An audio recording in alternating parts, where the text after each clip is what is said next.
Good morning all of you, welcome back to the class of economics. देखो last class में हमने एक chapter start किया था बजट, और हम उसके बारे में पढ़ रहे थे। मैंने काफ़ी 2 क्लासेस ले भी ली है उसकी। आज हम लोग कैपिटल रिसिप्ट्स के बारे में पढ़ेंगे, और मैंने बताया भी था आपको कैपिटल रिसिप्ट्स क्या होती है।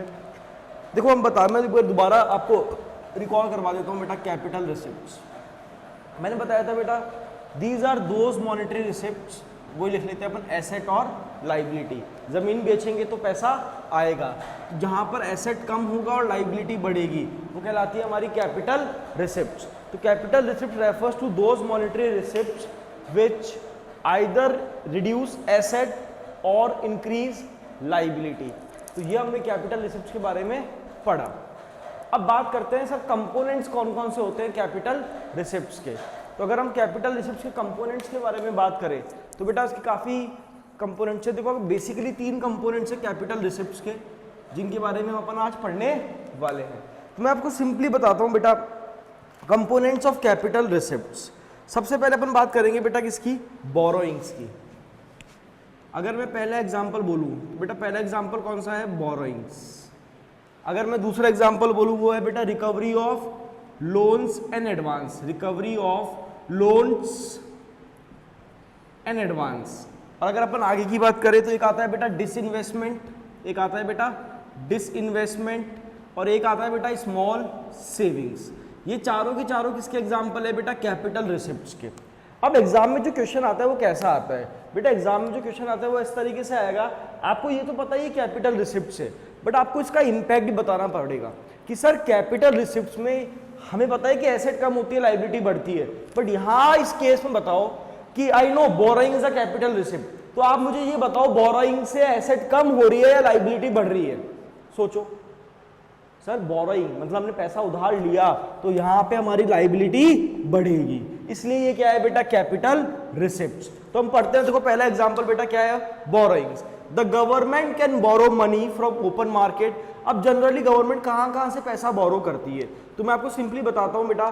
The government can borrow money from capital market, बोले तो open market, reserve bank of India, international organisations like IMF, world bank and foreign government. Generally government कहाँ से बोरो करती है बेटा, ओपन मार्केट से, RBI से, वर्ल्ड बैंक से और इंटरनेशनल ऑर्गेनाइजेशन से।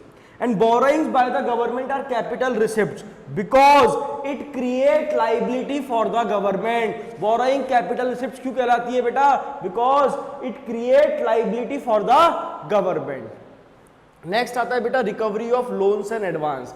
जो पैसा गवर्नमेंट ने दे रखा है as a in the form of loan, अब गवर्नमेंट उस पैसे को रिकवर कर रही है, तो ये भी किसका एग्जांपल है बेटा, कैपिटल रिसिप्ट्स का। और अगर हम इस केस की बात करें तो यहां पर गवर्नमेंट की एसेट्स कम होती है, तो यहां पर गवर्नमेंट की एसेट्स कम होती है। तो recovery of loans and advances made by the government to state government.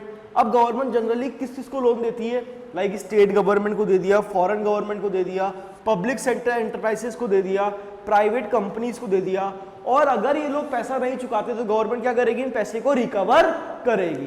That is why another example of capital receipt is recovery of loans and advance. तो मैंने ये लिखा, recovery of loans and advances made by the government to state government, foreign government, public sector enterprises and private companies, and recovery of such loan is a capital receipt because it reduces the financial asset of the government। और sir recovery को capital asset क्यों बोला गया है, because sir यहाँ पर government के financial asset क्या हो रहे हैं बेटा, रिड्यूस हो रहे हैं, कम हो रहे हैं। नेक्स्ट हम बात करते हैं बेटा किसकी, डिसइन्वेस्टमेंट की।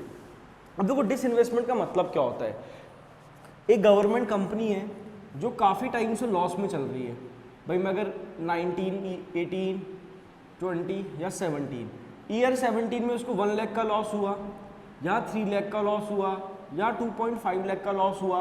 अब अगर मैं इस ईयर की बात करूं तो गवर्नमेंट सोच रही है ये कंपनी कौन सी है बेटा, लॉस मेकिंग कंपनी है, या तो हम इस कंपनी को बंद कर दें, या फिर अब गवर्नमेंट क्या करेगी, इस कंपनी को किसी प्राइवेट कंपनी को, प्राइवेट सेक्टर को सोल्ड आउट कर देगी।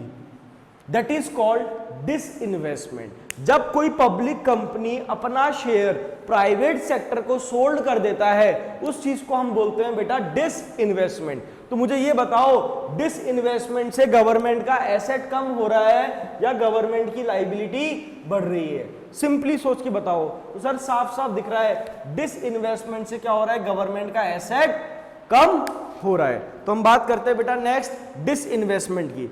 Disinvestment means selling of the shares of the public sector enterprises to the private sector enterprises. जब पब्लिक सेक्टर कंपनी अपना शेयर प्राइवेट सेक्टर को सोल्ड कर देती है, that is called disinvestment. And disinvestment is a capital receipt because selling of share reduces the asset of the government. Share बेचने से government का asset क्या हो रहा है बेटा, कम हो रहा है।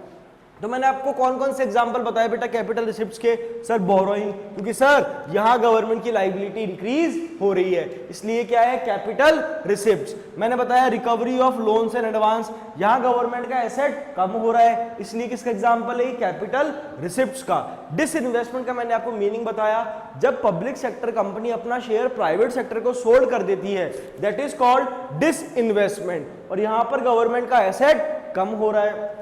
और अगर मैं स्मॉल सेविंग्स की बात करूं तो यहां क्या होता है बेटा, लायबिलिटी इंक्रीज होती है, इसलिए किसका पार्ट है बेटा, ये कैपिटल रिसिप्ट्स का। अब स्मॉल सेविंग्स में जनरली किसको हम इंक्लूड करते हैं?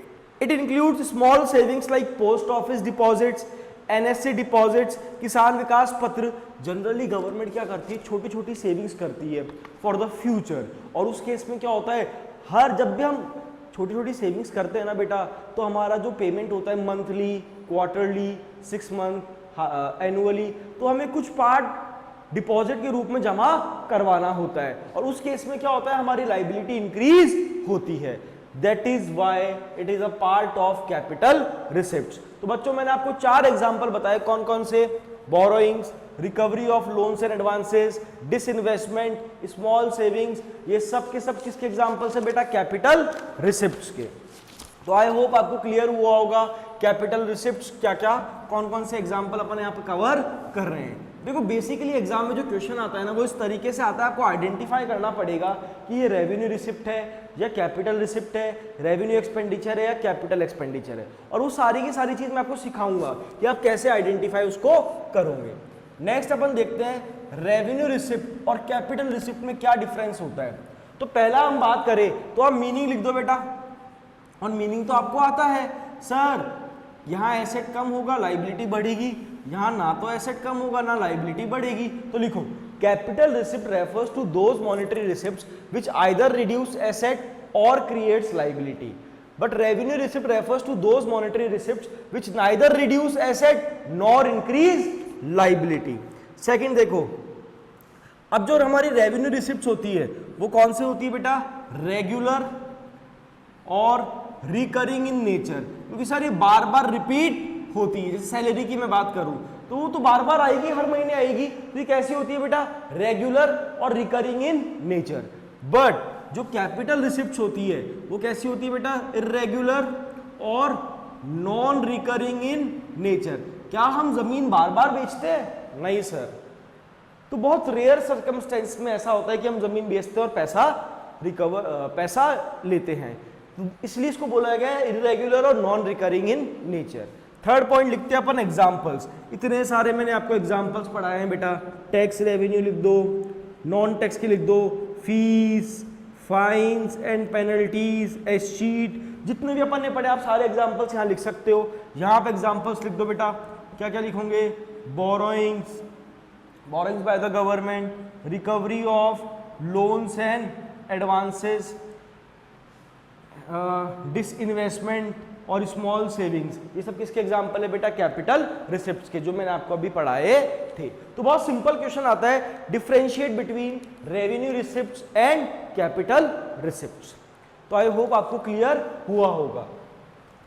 आगे अपन लोग चलते बेटा, रेवेन्यू एक्सपेंडिचर क्या होता है और कैपिटल एक्सपेंडिचर, उसको समझने की हम लोग कोशिश करते हैं। अगर मैं बात करूं बेटा डेफिनेशन वाले पार्ट की, तो वो आपको मैं पहले ही बता चुका हूं और आपको आता भी होगा। वही चीज लिखते बेटा, एसेट लायबिलिटी, एसेट लायबिलिटी। अब देखो मैं खर्चा कर रहा हूं, जमीन खरीदूंगा तब पैसा जाएगा, तो एक्सपेंडिचर मतलब पैसे का जाना। तो मैंने जैसे जमीन खरीदी तो मेरा एसेट बढ़ गया और लाइबिलिटी कम हो गई।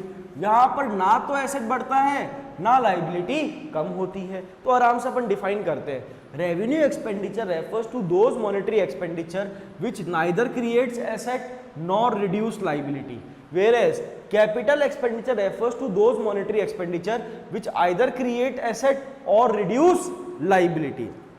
तो देखो हम पढ़ते हैं revenue expenditure, the expenditure which neither creates asset nor reduce liability of the government is known as revenue expenditure. और बेटा रेवेन्यू एक्सपेंडिचर कैसा होता है sir? Recurring in nature, recurring in nature. और इसके एग्जांपल्स क्या है बेटा सर?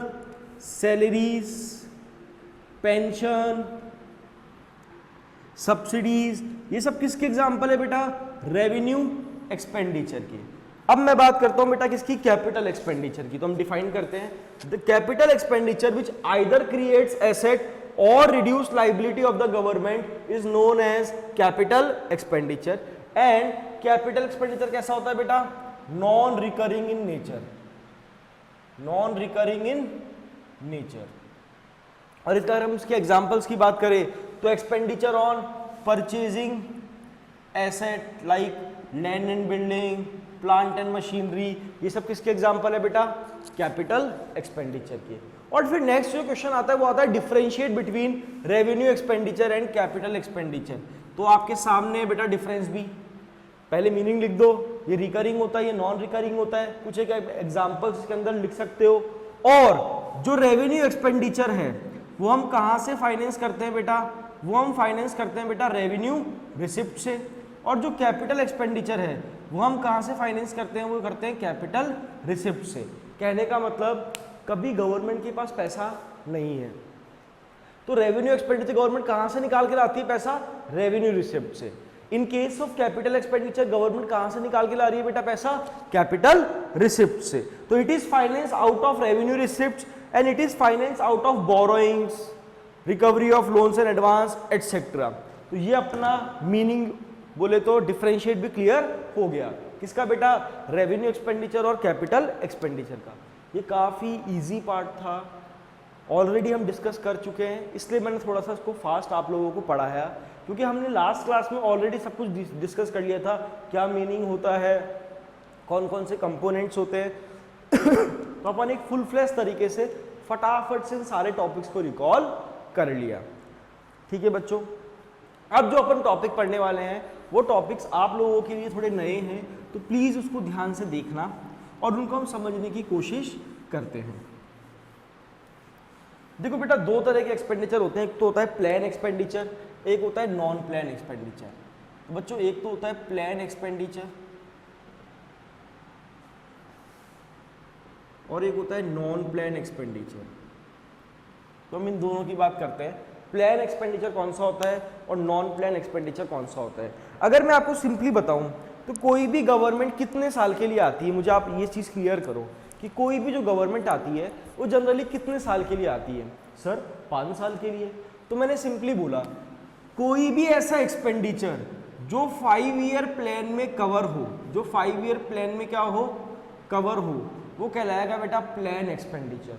और कोई भी ऐसा एक्सपेंडिचर जो 5 ईयर प्लान में कवर नहीं है, जो 5 ईयर प्लान में कवर नहीं है, वो कहलाएगा बेटा नॉन प्लान एक्सपेंडिचर। क्लियर? पढ़ते हैं, देखो, plan expenditure refers to the expenditure incurred on various projects and development programs covered under the current 5-year plan। कोई भी ऐसा एक्सपेंडिचर जो करंट 5 ईयर प्लान में कवर है वो कहलाता है बच्चों plan expenditure. Therefore, it represent the current development and expenditure of the government. तो ये किसको रिप्रेजेंट करता है बेटा? गवर्नमेंट को, गवर्नमेंट के करंट एक्सपेंडिचर्स को। अब इसके एग्जांपल्स अपन पढ़े तो like expenditure on agriculture, rural development, irrigation, energy, ये सब जो खर्चे गवर्नमेंट करती है गवर्नमेंट ऑलरेडी प्लान करके रखती है और इसीलिए करंट 5 ईयर प्लान में कवर होते हैं और इसीलिए इनको बोला गया बेटा प्लान एक्सपेंडिचर। और अगर हम नॉन प्लान की बात करें तो सुनना ध्यान से, non plan expenditure refers to the expenditure on the projects other than the expenditure incurred to the current 5 year plan. मतलब ऐसे खर्चे जो करंट 5 ईयर प्लान में कवर नहीं है वो कौन से कहलाएंगे बच्चों? अपने नॉन प्लान एक्सपेंडिचर। और अगर हम इसके एग्जांपल्स की बात करें तो उसके एग्जांपल्स आप लोग देखना बेटा। एक हो गया interest payment, expenditure on defence services, subsidies, ये सब के सब कौन से एक्सपेंडिचर है बेटा? अपने नॉन प्लान एक्सपेंडिचर। तो बहुत सिंपल सा टॉपिक है, कोई भी ऐसा एक्सपेंडिचर जो करंट 5 ईयर प्लान में कवर है वो कहलाएगा बेटा प्लान एक्सपेंडिचर, और कोई भी ऐसा एक्सपेंडिचर जो करंट 5 ईयर प्लान में कवर नहीं है वो कहलाएगा बेटा नॉन प्लान एक्सपेंडिचर। और अपन ने कुछ एक एग्जांपल्स पढ़े जो आप देख लेना, मैंने आपको जो पीडीएफ सेंड करी उसमें सारे एग्जांपल्स लिखे हुए हैं। तो अपन ने एक सिंपल सा टॉपिक कवर किया बेटा, कौन सा? Plan expenditure and non plan expenditure. मैं अभी बता रहा हूँ, इनको कंसेप्ट वाइज समझना बहुत ज़रूरी है, क्योंकि एग्जाम में जो क्वेश्चंस आते हैं ना बेटा वो आइडेंटिफाई करने के आते हैं, और इस बार तो एमसीक्यूज और आएंगे आप लोगों के। अब हम बात करते हैं डेवलपमेंट एक्सपेंडिचर की और नॉन डेवलपमेंट एक्सपेंडिचर की। तो डेवलपमेंट एक्सपेंडिचर कौन से होते हैं सर, और नॉन डेवलपमेंट एक्सपेंडिचर कौन से होते हैं? तो हम इनको समझने की कोशिश करते हैं कि सर डेवलपमेंट एक्सपेंडिचर कौन से है और नॉन डेवलपमेंट एक्सपेंडिचर कौन से है। कोई भी ऐसा खर्चा जो डायरेक्टली रिलेटेड है, जो डायरेक्टली रिलेटेड है किससे बेटा? डेवलपमेंट से, कंट्री के डेवलपमेंट से, इकोनॉमी के डेवलपमेंट से, that is called development expenditure. Any expenditure which is directly related to the development of the country और development of the economy, वो हम कवर करते हैं बच्चों डेवलपमेंट एक्सपेंडिचर में। पढ़ते हैं expenditure incurred on activities which are directly related to the economic and social development of the country. Any expenditure which is directly related to the economic and social development of the country, it is known as development expenditure. Like expenditure on health, education। आज हमारी government education पे खर्चा करती है तो उससे क्या हो रहा है बेटा? कंट्री का डेवलपमेंट हो रहा है। हेल्थ सेक्टर में खर्चा करती है उससे भी क्या हो रहा है? कंट्री का डेवलपमेंट हो रहा है। तो ये सारे के सारे खर्चे कौन से कहलाएंगे बेटा? अपने development expenditure.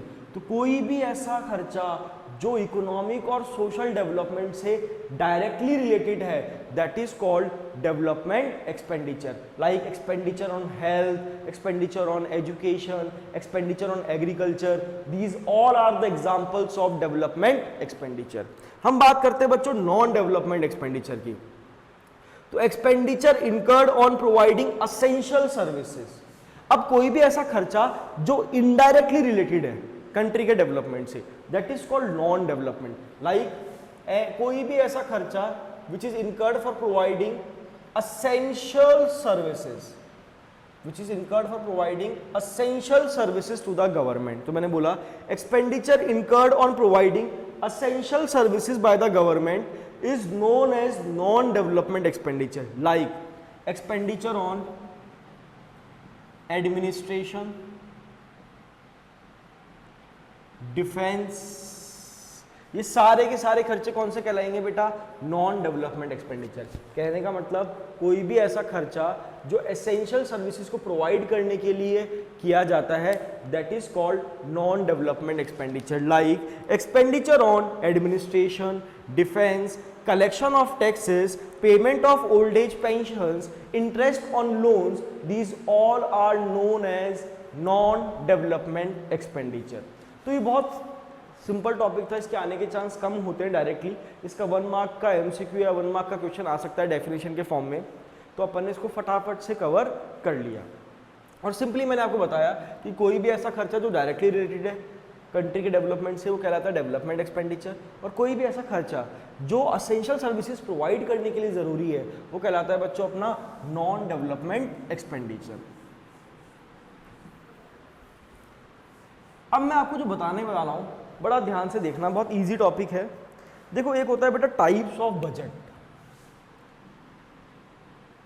Types of budget. तो मैं इसको 3 तरह से क्लासिफाई करता हूँ बेटा। तीन तरह से हम इसको क्लासीफाई करेंगे, बैलेंस बजट, डेफिसिट बजट और सरप्लस बजट। तो हम बात करते हैं बेटा पहले किसकी, बैलेंस बजट की, फिर हम बात करेंगे बेटा किसकी, डेफिसिट बजट की, फिर हम बात करेंगे बेटा किसकी, सरप्लस बजट की। तो बड़े ही ध्यान से आप इसको देखना है। सपोज करो गवर्नमेंट ने 1000 रुपये खर्च करे और गवर्नमेंट ने 1000 रुपये ही कमाए, तो गवर्नमेंट प्लस में है या माइनस में, बताओ। गवर्नमेंट ने 1000 रुपये कमाए और 1000 रुपये खर्च करे, तो गवर्नमेंट किस में सर, इक्वल में। मतलब जब हमारी रिसिप्ट्स हमारे एक्सपेंडिचर के इक्वल होती है तब वो कहलाती है बैलेंस बजट। जितना कमाया उतना ही खर्च करा तो क्या कहलाएगी बेटा, बैलेंस बजट। चाहे मैं लिख देता हूं यहाँ पे 1000 एग्जाम्पल के तौर पे, 1000 रुपये कमाए और 1000 ही खर्च करे। डेफिसिट की बात करते हैं, मैं वही चीज लिखता हूँ बेटा, रिसिप्ट्स और एक्सपेंडिचर। कमाए 1000 रुपये और मैंने खर्च कितने कर दिए, 1500 रुपये, तो मैं कहाँ खड़ा हूँ बेटा, -500। That is called deficit budget, that is called deficit budget. अगर हम सरप्लस बजट की बात करें बेटा, तो वही लिख रहा हूँ मैं, रिसिप्ट्स और एक्सपेंडिचर। मैंने कमाए 1000 रुपये और मैंने खर्च करे 500, तो मैं कहाँ खड़ा हूँ बेटा, +500 में। That is called surplus budget. तो बच्चों तीन तरह के बजट होते हैं, बैलेंस, डेफिसिट और सरप्लस। बैलेंस कौन सा होता है, जब हमारी रिसिप्ट हमारे एक्सपेंडिचर के इक्वल होती है। डेफिसिट कौन सा होता है, जब रिसिप्ट कम होती है एक्सपेंडिचर ज़्यादा होते हैं। और सरप्लस कौन सा होता है, जब रिसिप्ट ज़्यादा होती है और एक्सपेंडिचर कम होते हैं। तो हम रीड करते हैं, balance budget. A government budget is said to be the balanced budget in which government estimated receipts are equal to the government estimated expenditure। हम बात करते हैं मेरिट डिमेरिट्स नहीं पढ़ने, हम बात करते हैं बेटा सरप्लस बजट की। This is the budget in which government estimated receipts are more than the government estimated expenditure। तो कहलाएगा बेटा सरप्लस बजट। हम बात करते हैं बेटा डेफिसिट बजट की। This is the budget in which the government estimated expenditure are more than the government estimated receipts। तो कहलाएगा बच्चा डेफिसिट बजट। इसके जो मेरिट्स और डीमेरिट्स दे रखे हैं वो आपको नहीं पढ़ने हैं, आपको सिंपली डेफिनेशन पढ़नी है कि बैलेंस बजट कौन सा होता है, डेफिसिट कौन सा होता है और सरप्लस बजट कौन सा होता है। तो देखो आई होप आपको क्लियर हुआ होगा कि सर बैलेंस बजट कौन सा है, डेफिसिट कौन सा है और सरप्लस बजट कौन सा है। आज हम यहीं तक का पार्ट कवर करेंगे। नेक्स्ट क्लास में हम इस चैप्टर को थोड़ा सा और आगे लेके चलेंगे और नेक्स्ट जो क्लास है वो बहुत ज़्यादा इंपॉर्टेंट है, क्योंकि जो आगे वाले जो हम टॉपिक पढ़ने वाले हैं उसी टॉपिक में से हमारे न्यूमेरिकल्स आते हैं, उसी टॉपिक में से एग्जाम के अंदर ज़्यादा क्वेश्चन फ्रेम होने के चांस रहते हैं। तो प्लीज़ इस पार्ट को आप गो थ्रू करना, कोई डाउट हो तो आप मुझसे पूछ सकते हो। Thank you all of you, have a good day.